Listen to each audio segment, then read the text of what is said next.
नमस्कार मित्रों। अगर आप स्टॉक मार्केट में लंबे समय तक टिके रहना चाहते हैं और अच्छा खासा मुनाफा अपने पॉकेट में लाना चाहते हैं तो मित्रों कुछ ऐसे बड़े नियम हैं स्टॉक मार्केट के जिनको आपने मानना ही मानना है, उनको पालन करना है। वो नियम नहीं है, वो डिसिप्लिन है मित्रों। उनमें से एक है स्टॉप लॉस। स्टॉप लॉस का स्टॉक मार्केट में सबसे ज़्यादा महत्व है। आप कितने भी एक्सपर्ट हो, कितने भी जानकार हो, कितने बढ़िया टिप आपको मिलती हो, लेकिन अगर आप स्टॉप लॉस नहीं लगाएंगे तो आपको स्टॉक मार्केट से बड़ा फटका मिलने वाला है। और स्टॉप लॉस आप लंबे समय की निवेश कीजिए, या आप शॉर्ट टर्म कीजिए, या आप इंट्राडे कीजिए, या आप बीटीएसटी कीजिए, यानी आज खरीदो परसों बेचो। चारों फॉर्मेट में आपको स्टॉप लॉस लगाना है। स्टॉप लॉस का मतलब क्या होता है? स्टॉप लॉस का मतलब ये होता है कि भाई मैं इतना सा एक नुकसान झेल के स्टॉक से निकल जाना चाहता हूँ, वरना मैं महीनों तक उस स्टॉक में बैठा रहूँगा और मेरे सामने 100 रुपये की आइटम 75, 60, 50, 40, 42 होते होते 5 रुपये भी हो सकता है और आपकी पॉकेट खाली हो सकती है, आपकी पूंजी खत्म हो सकती है। तो अगले एनिमेशन में, यहाँ पे एक एनिमेशन चलेगा, उस एनिमेशन में आपको स्टॉप लॉस का महत्व थोड़ा पता चल सकता है। तो देखिए, ये जो पीली बॉल है इसको आप स्टॉक समझिए और ये धीरे धीरे ऊपर जा रही है। ऐसे स्टॉक ऊपर जाते हैं और ऊपर जाने वाले स्टॉक्स में हमारी रुचि बनती है, हम उसको खरीद लेते हैं। थोड़ा सा फिर ऊपर जाता है, उसके बाद ये स्टॉक नीचे आने लग जाता है और फिर आपको लगता है कि ये फिर ऊपर जाएगा। ये आपकी कल्पना का बॉल ऊपर जा रहा है, ऊपर जा रहा है, लेकिन वो स्टॉक ऊपर जाने की बजाय नीचे भी आ सकता है। तो वो नीचे आ गया, नीचे आ गया, नीचे आ गया। आप देखते रहे और चुपचाप बैठे हैं, आपको लगेगा फिर आएगा फिर आएगा, लेकिन वो गायब हो जाता है, आपको डुबा देता है, यानी आपकी जो पूंजी उसमें डूब जाती है। इसलिए क्या करना चाहिए? आपको एक स्टॉप लॉस रखना चाहिए। एक निश्चित भाव के बाद अगर वो जाएगा तो आप कहो कि मैं निकल जाऊंगा, मुझे थोड़ा बहुत नुकसान मंजूर है, ठीक है ना। वो 1%, 1.5%, 2%, वो सिचुएशन और आपका जो ट्रेडिंग फॉर्मेट उस हिसाब से आप तय कर सकते हो कि भाई इससे ज़्यादा नुकसान हुआ तो मैं निकल जाऊंगा, वरना फिर आगे खाई है बड़ी, फिर आप जेब खाली करके ही निकलोगे। इसलिए क्या करना है? आपको स्टॉप लॉस लगाना है। स्टॉप लॉस लगाते ही आपका स्टॉक वहाँ बिक जाएगा और आप बच जाओगे। और जब स्टॉक आपके जहाँ से वो ऊपर जाने लगेगा वहाँ आप एंट्री करोगे तो फिर आपको थोड़ा मुनाफा मिलेगा, लेकिन वहाँ जाकर भी आपको स्टॉप लॉस तो लगाना है। यानी कल यहाँ थे तो परसों यहाँ जाके लगाना है आपको, ताकि ये जो एरिया में आपने कमाया है वो ना गंवा दो, क्योंकि आपने यहाँ लॉस कमाया था तो यहाँ आपका प्रॉफिट हुआ, तो आपकी पॉकेट में आपका लॉस और कुछ पैसा आपकी पॉकेट में आ रहा है, ठीक है ना। हो सकता है वो वहाँ से भी लटकना शुरू कर दे, तो फिर क्या करना है? वहाँ भी स्टॉप लगाना है। अगर स्टॉक उससे पहले ऊपर मुड़ गया तो अच्छी बात है, आप फिर स्टॉप लॉस आगे बढ़ाते जाओ और प्रॉफिट बढ़ाते जाओ, ठीक है ना। ऐसा करते करते आप स्टॉक मार्केट में काफ़ी अच्छा मुनाफा कमा सकते हो। नुकसान कम होगा, नुकसान तो होगा लेकिन कम होगा। ओवरऑल पूरे साल के बाद जब आप टोटल करेंगे तो मेरे हिसाब से जो अनुभव है, आपके 80% ट्रेड जो है वो सही होने लग जाएंगे। 20% छोड़ दीजिए, वो आपका खर्चा है। ओवरऑल आपकी पॉकेट में पैसा जरूर आएगा, आपकी मेहनत कामयाब होगी। तो मित्रों, चैनल को सब्सक्राइब नहीं किया तो तुरंत कर लीजिए, बेल आइकन दबाइए, कमेंट कीजिए, शेयर कीजिए। हम चलते हैं इसके अगले भाग में, यानी इसी वीडियो में। वहाँ हम जाके देखेंगे कि कैसे स्टॉप लॉस के एरिया ढूंढना है और किस तरह से स्टॉप लॉस को ऊपर उठाते जाना है।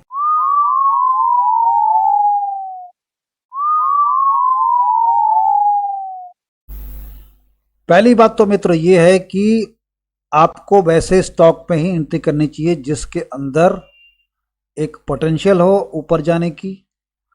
तो आपको सबसे पहले चार्ट देखना है। जैसे कि पिछले वीडियो में मैंने बताया कि 4 तरह की चालें होती हैं, आपको सिर्फ 2 तरह की चाल वाले स्टॉक में एंट्री करनी है।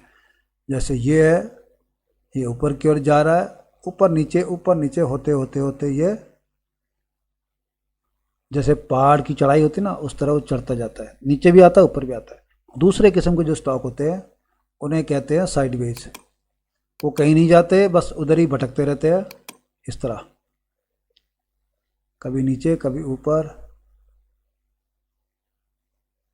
इस तरह चलते रहते हैं, ऊपर नीचे होते रहते हैं। एक ही प्राइस, ऊपर का प्राइस, ये सभी का प्राइस लगभग एक जैसा ही होता है, 5-7% फर्क होता है, और नीचे का एक जैसा होता है, ठीक है ना। अगर इधर 100 रुपये है तो आपको यहाँ भी, अगर यहाँ 100 रुपये तो यहाँ भी आपको 5-6 महीने बाद भी वही 105-110 ही मिलेगा। तो इन दो तरह के स्टॉक्स में आपको ट्रेड करना है और इन्वेस्ट करना है। ये तो इन्वेस्टिंग के लिए, ये ट्रेडिंग के लिए। इस तरह के चार्ट वाले स्टॉक ही ढूंढने हैं आपने, ठीक है ना। वो इस तरह बंदरों की तरह उछलने वाले जो है ना, लंबे लंबे बनाने वाले, उनको छोड़ दीजिए। 5 रुपये 4 रुपये वाले स्टॉक को छोड़ दीजिए, उन चक्करों में मत पड़ना। इस तरह के स्टॉक ढूंढना, और ये स्टॉक जो है निफ्टी 200 या निफ्टी मिड कैप जो है ना, बड़े मिड कैप, वहाँ आपको मिलेंगे इस तरह के स्टॉक। तो इस तरह का चार्ट जब आपके सामने होता है किसी स्टॉक का, तो आपको यहाँ पर सबसे कम स्टॉप लॉस लगाने पड़ते हैं। आपका स्टॉप लॉस बार बार ट्रिगर नहीं होता शॉर्ट टर्म में और लॉन्ग टर्म में। इंट्राडे को तो छोड़ दो, इंट्राडे का तो सिस्टम ही अलग है, उसका चार्ट पैटर्न ही अलग होता है, वो हम फिर कभी बताएंगे आपको। शॉर्ट टर्म और लॉन्ग टर्म ट्रेडिंग के स्टॉप लॉस के बारे में हम यहाँ पर डिस्कस करेंगे, ठीक है ना। तो अब हम चलते हैं रियल चार्ट में। इस तरह के दोनों में से एक चार्ट एक मिलेगा आपको, ये हमने ढूंढा है, और इसका नाम है HDFC बैंक। ये पीली लाइन हट गया, चलो, और इसको भी हम निकाल देते हैं, ये बार बार ऐड करते थे लोग। हाँ जी, हम आगे HDFC बैंक के चार्ट पे आगे। भारत का प्राइवेट सेक्टर का दिग्गज बैंक है, बेहतरीन, बड़े बड़े लोगों के हाथ में ये स्टॉक है। तो मित्रों, ये स्टॉक कैसा है, वही ऊपर नीचे होने वाला, एक ही प्राइस में महीनों से घूम रहा है, इसको कहते हैं साइडवेज। तो मित्रों, साइडवेज स्टॉक में आप ट्रेडिंग करते हैं शॉर्ट टर्म के लिए, कुछ दिनों के लिए 10-15%, 20% का आपको मार्जिन होता है।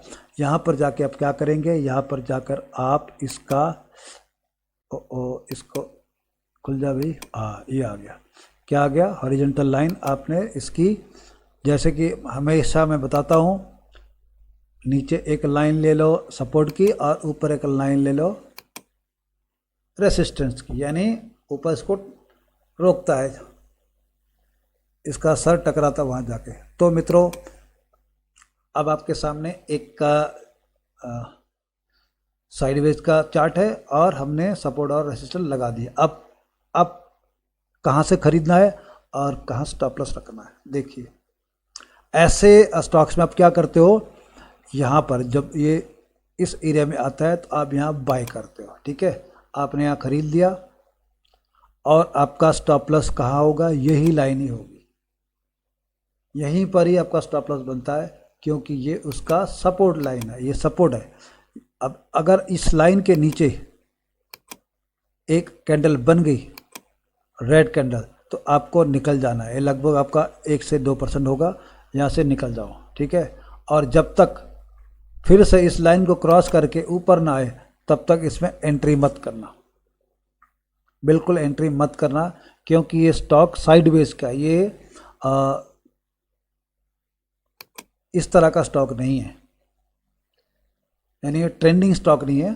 तो ऐसे स्टॉक को निकल जाना है। फिर ये यहाँ से ऊपर जाएगा, ऊपर जा रहा है, ऊपर जा रहा है, आपको स्टॉप लॉस कहाँ रखना है,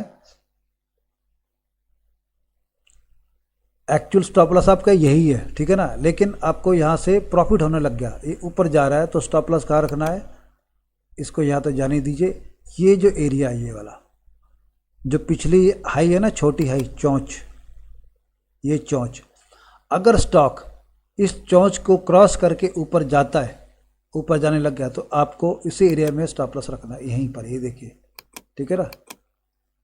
यहाँ स्टॉप लॉस इसके नीचे आया नहीं, इसके नीचे आया नहीं, फिर गया सीधा ऊपर, ठीक है। अब क्या करना है, जब ये ऊपर जाएगा, इस यहाँ पे आ गया, तो यहाँ आपने माल बेच डाला, छोड़ा नहीं चाहिए, हो गया, कमा लिया।